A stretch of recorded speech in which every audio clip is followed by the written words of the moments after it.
अस्सलाम वालेकुम, hope you all are doing great. आज हम लोगों ने डिस्कस करना है वर्ब्स का सब टॉपिक 3। इससे पहले हम लोगों ने पॉजिटिव वर्ब्स तक पढ़ लिया था। आज हम बात करेंगे जेरेंड्स की।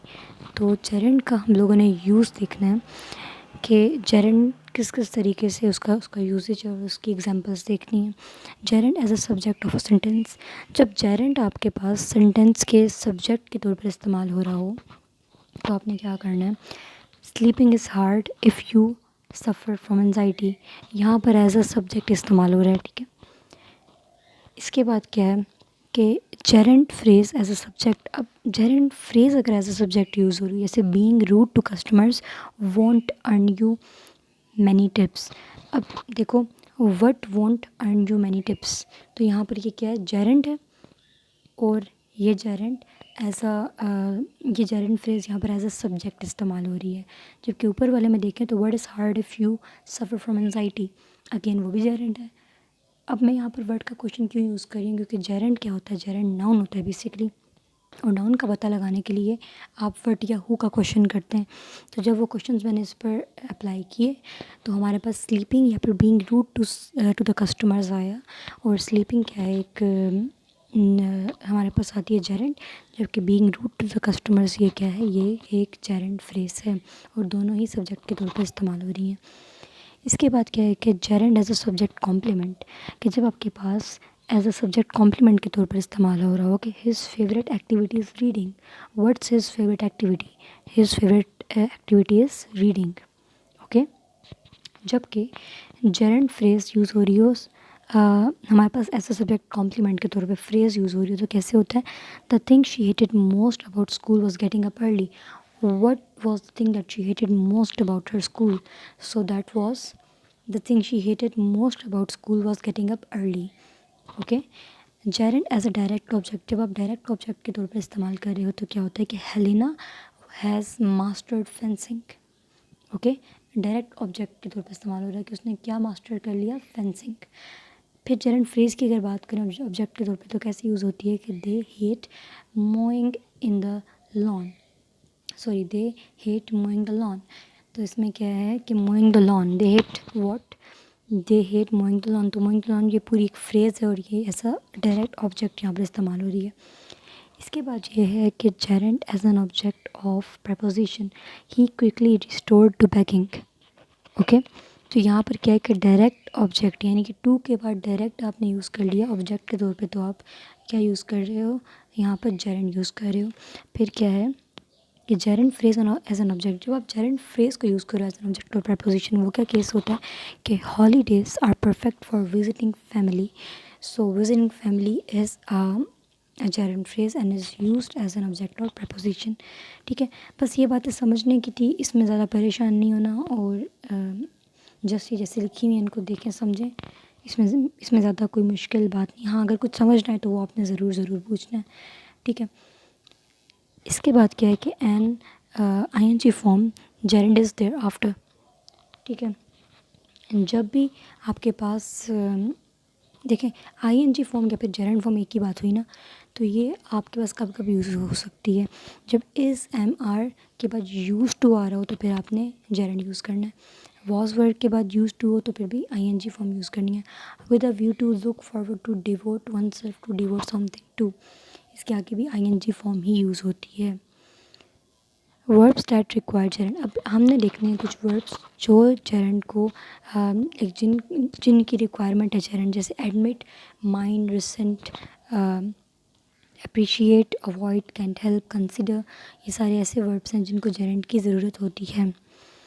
अब इन्फिनेटिव की अगर हम बात करें तो infinitive simple to plus base form, बस ये इन्फिनेटिव होता है। Also known as full infinitive and sometimes called infinitive verb. Infinitive full infinitive भी कहते हैं और इसको इन्फिनेटिव वर्ब भी कहते हैं। The base form of a verb with the word to in front of it, ये मैंने आपको बता दिया कि to plus base form of verb, बस इतना ही, यही होता है infinitive. To be, to have, to hold, to sleep, to spend, to help. In each of the examples you can see that the form is base form, पीछे क्या उसका to use हुआ है। ठीक है, इसके बाद हम बात करते हैं बेयर इन्फिनेटिव की। तो बेयर इन्फिनेटिव क्या होता है? A bare infinitive also known as a zero infinitive is an infinitive that does not have the particle to in it. ऐसा इन्फिनेटिव जिसके पीछे टू नहीं यूज़ होता उसको हम बेयर इन्फिनेटिव कहते हैं। अब बेयर इन्फिनेटिव के यूज़ क्या हैं? पहला यूज़ है इसका कि after certain causative verbs and the verbs of perception, जैसे मेक, लेट, ये सब क्या है हमारे पास? Causative verbs. और इसके बाद वर्ब्स ऑफ परसेप्शन क्या होते हैं? हियर, वॉच, सी। तो इनके बाद क्या करना है आपने? बेयर इन्फिनेटिव यूज़ करना है। जैसे I made him say sorry to her, my father does not let me smoke, did anyone watch us steal the money, she did not hear us talk about the crime. अब इसके बाद क्या है कि after modal verbs can, could, may, might, should, would, will, shall, must, need not, इनके बाद आपने क्या करना है? बेयर इन्फिनेटिव यूज़ करना है। You should go now, you should to go नहीं होगा। इसके बाद क्या है कि John must work on his communication skills, I can beat anyone, you need not to come tomorrow. तो ये सब ऐसे मॉडल वर्ब्स हैं, इनके बाद आपने नहीं यूज़ करना इन्फिनेटिव, बल्कि आपने बेयर इन्फिनेटिव यूज़ करना है। इसके बाद क्या है कि हैड बेटर या वुड बेटर के बाद आपने बेयर इन्फिनेटिव यूज़ करना होता है। जैसे you had better take this offer, it will change your life, we'd better leave early, we might miss the flight. ठीक है, तो हर केस में ये you had better had better और वुड रादर के बाद आपने क्या करना है?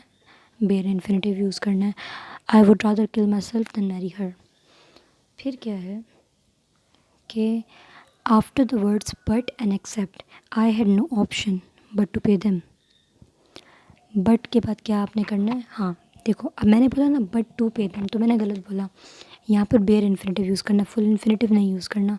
ही does nothing except to play games, नहीं, except play games on his PC। तो बट और एक्सेप्ट के बाद आपने क्या करना है? बेयर इन्फिनेटिव फॉर्म यूज़ करनी है। ठीक है, इसके बाद हम बात करते हैं कुछ ऐसे वर्ब्स की जिनको इन्फिनेटिव की ज़रूरत होती है। Agree, attempt, claim, decide, demand, mean, need, try, refuse, want, propose. तो ये सब ऐसे वर्ब्स हैं जिनको इन्फिनेटिव यानी टू प्लस बेस फॉर्म की ज़रूरत होती है। इसके बाद हम बात करते हैं ऐसे वर्ब्स की जो कि ING और बेस फॉर्म दोनों ही यूज़ कर सकते हैं इनके साथ, जैसे feel, hear, watch, see. Example क्या है कि I see him enter the library भी ठीक है, and I see him entering the library भी ठीक है। ठीक है, इसके अलावा क्या है कि अच्छा ये अगेन हमारे पास आ गई है PTP की लाइन है। ठीक है, और द पीस ऑफ स्ट्रिंग की ये लाइन है, mister Manana saw you pick up the pocket book, ये भी ठीक है, and mister Manana saw you picking up the pocket book, ये भी ठीक है। ओके, और इसके बाद क्या है? Felt my car tremble and vibrate, तो I felt my car trembling and vibrating, ये भी ठीक है। यानी इसमें बेस फॉर्म भी ठीक होगा और इसमें ING फॉर्म भी ठीक होगा। So dear students, this was all about verbs.